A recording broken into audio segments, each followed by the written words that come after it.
Kasih karunia dari Allah Bapa, kasih sayang dari Tuhan kita Yesus Kristus dan persekutuan daripada Roh Kudus, itulah kiranya memberkati kamu sekalian. Amin.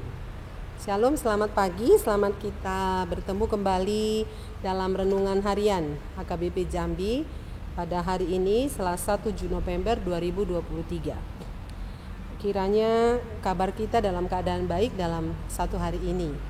Saudara, kita akan diberkati oleh firman Tuhan pada satu hari ini, diambil dari kitab Yehezkiel pasal yang ke-39 ayatnya yang ke-7, demikianlah bunyinya. Dan aku akan menyatakan namaku yang kudus di tengah-tengah umatku Israel, dan aku tidak lagi membiarkan namaku yang kudus dinajiskan, sehingga bangsa-bangsa akan mengetahui bahwa akulah Tuhan yang Maha Kudus di Israel. Demikianlah bunyinya. Saudara yang kekasih di dalam nama Tuhan Yesus Kristus, betapa dalam praktek hubungan khusus antara bangsa Israel dengan Tuhan membawa sesuatu yang saudara pernah mengalami hubungan yang kurang baik. Oleh karena umat Tuhan itu sering jatuh bangun dalam membangun relasi dengan Tuhan. Di mana letak jatuh bangunnya, yaitu beberapa kali atau sering bangsa Israel itu jatuh di dalam penyembahan terhadap dewa-dewa. Pada saat itu mereka tidak setia kepada Tuhan, mereka menajiskan dirinya dengan cara mereka tidak menyembah Tuhan tetapi membangun atau mendirikan Tuhan yang bisa dibentuk oleh tangan manusia. Kemudian mereka menyingkirkan Tuhan yang Maha Kudus, Tuhan yang penuh dengan kuasa. Bahkan saudara, di satu ketika mereka dengan tega dapat melakukan hubungan yang mendua, yaitu di satu sisi mereka menyembah Tuhan, tetapi di sisi lain saudara mereka menyembah daripada dewa-dewi yang dibangun oleh tangan manusia. Saudara yang kekasih, inilah hal yang mendukakan hati Tuhan, dan Tuhan tidak suka akan relasi yang demikian. Mereka menganggap bahwa Tuhan itu bisa dibujuk oleh persembahan-persembahan mereka. Di satu sisi mereka datang ke bait Allah membawa persembahan yang hebat, melalui persembahan benda-benda atau persembahan tanaman dan hewan-hewan. Mereka sampaikan itu ke dalam bait Allah dengan harapan mereka bisa menyogok Tuhan. Ketika mereka sudah menyampaikan persembahan itu, maka Tuhan bisa dibujuk, maka amarah Tuhan akan menjadi undur. Bahkan mereka punya pemahaman bahwa bait Allah bisa direkayasa.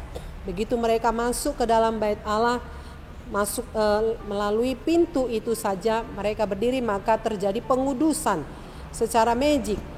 Seluruh dosa-dosa yang telah mereka lakukan, kejahatan-kejahatan yang mereka lakukan di luar bait Allah, seolah-olah selesai begitu mereka berdiri di bait Allah itu. Nah, karena itu Tuhan sering menekankan kepada bangsa itu, aku tidak suka dengan persembahanmu, aku tidak suka dengan hari rayamu, tetapi yang aku inginkan adalah perubahan dan pertobatan. Itulah yang menunjukkan relasi yang intim, yang dekat dengan Tuhan, yaitu hubungan yang menghormati, hubungan yang takut akan Tuhan, hubungan yang menghargai, menghormati kekudusan Tuhan. Karena itu ditekankan dalam perikop ini bahwa Tuhan itu kudus. Dia tidak boleh dipermainkan. Namanya harus kudus.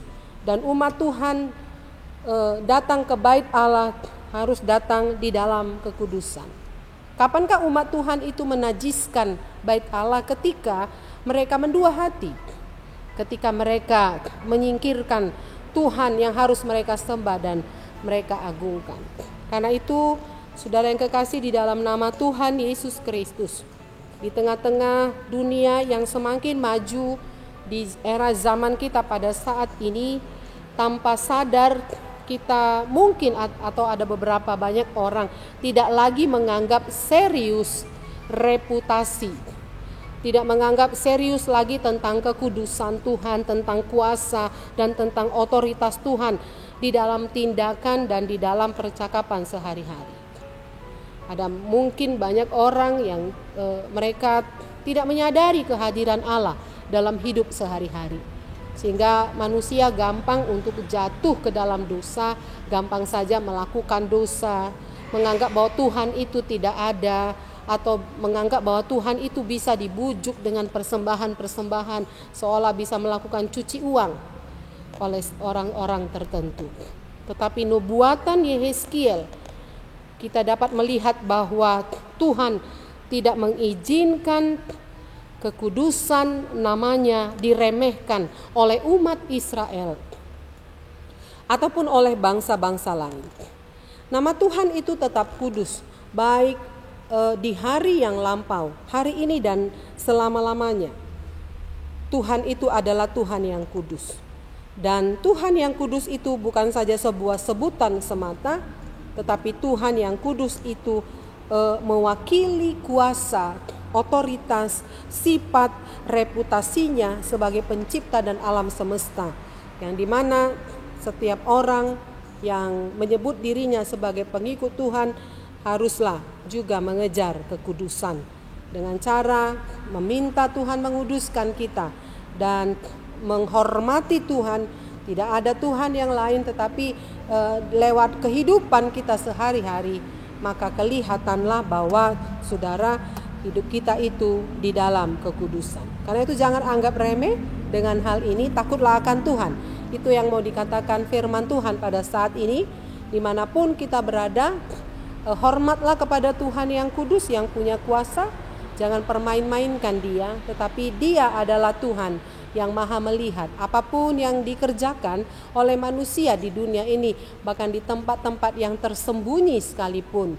Dia adalah Tuhan yang punya kemampuan yang luar biasa untuk mendeteksi, bahkan melihat setiap keadaan kita. Dia adalah Allah yang kudus yang kita harus hormati dalam kehidupan kita sehari-hari. Karena itu kita tidak boleh, saudara, bermain-main terhadap Dia. Kita tidak boleh bermain-main dengan ucapan kita, dengan tindakan kita. Karena tindakan anak-anak Tuhan itu akan menjadi kesaksian bagi banyak orang. Sehingga lewat kehidupan kita, orang dapat melihat siapakah Tuhan yang kita sembah dan kita puji. Karena itu ingatlah bahwa Tuhan tidak akan membiarkan umatnya menajiskan namanya. Tetapi Tuhan akan menghormati, Tuhan akan suka ketika umat Tuhan mengikuti kehendak Tuhan dan hidup di dalam kekudusan. Tuhan memberkati kita dimanapun kita berada. Hormatlah kepadanya, tunduklah kepada Dia, dan sadarlah bahwa Tuhan ada di segala tempat. Dia kudus, Dia mulia, Dia agung. Nah, kita mari bersama-sama memuji dan memuliakannya. Amin. Kita berdoa. Terima kasih Bapa di surga, terima kasih untuk firman-Mu pada saat ini mengingatkan kami betapa kudusnya Engkau, betapa mulianya Engkau. Engkau ada di segala tempat, di segala waktu dan keadaan kami. Karena itu Tuhan, kami diingatkan untuk hormat kepadamu, memuji dan memuliakan nama-Mu. Jangan ada umat Tuhan yang ada di bumi ini mencoreng nama kekudusan Allah lewat perbuatan-perbuatan yang tidak berkenan kepada Tuhan. Tapi biarlah umat Tuhan memelihara kekudusan hidup sama seperti Tuhan yang kami sembah adalah Tuhan yang kudus. Terima kasih buat kesempatan hari ini kami boleh mendengarkan firman Tuhan, mengingatkan kami kembali. Karena itu hamba-Mu ini berdoa buat seluruh jemaat-Mu di layar kaca ini, berkatilah dari anak-anak hingga para lansia yang sakit, Tuhan pulihkan dan sembuhkan. Anak-anak kami yang dalam proses pendidikan, Tuhan berkati mereka, berikan hikmat bijaksana, kemampuan, kesehatan yang berasal dari Tuhan. Terima kasih Tuhan, biarlah anak-anak kami sekuat tenaga mengejar cita-cita mereka. Pakailah mereka menjadi alat kesukaan Tuhan dimanapun mereka berada. Terima kasih Tuhan, berkati gereja, berikanlah roh kesatuan untuk menyampaikan kabar baik di tengah-tengah dunia secara umum dan di tengah-tengah gereja secara khusus. Tuhan beri roh kesehatian dan takut akan Tuhan. Terima kasih Bapa di sorga. Kalau ada jemaat-Mu yang berduka cita, biarlah Tuhan hibur dan kuatkan. Kalau ada yang sakit, dimanapun berada, apakah di rumah atau di rumah sakit, kami berdoa Tuhan di dalam nama Yesus Kristus, biarlah juga Engkau menyembuhkan mereka, memulihkan keadaan mereka. Terima kasih Tuhan, kami berdoa juga buat pemilu yang akan dilaksanakan di 2024. Kami berdoa kiranya damai sejahtera Tuhan yang boleh hadir, menguasai seluruh para rakyat Indonesia agar memilih yang terbaik, semua dalam adil, dalam damai dan sejahtera, sehingga kami boleh dengan baik mengungkapkan yang menjadi pilihan kami dan memiliki roh hikmat bijaksana dari Tuhan untuk memilih orang-orang yang takut akan Tuhan. Berkati Indonesia supaya menjadi bangsa yang besar yang akan hadir bersama-sama dengan bangsa yang besar ini, seorang pemimpin yang takut akan Tuhan, yang mengutamakan kepentingan rakyat di atas segala sesuatu. Terima kasih Tuhan, terpujilah Engkau. Dalam Yesus Kristus kami berdoa dan mengucap syukur. Amin.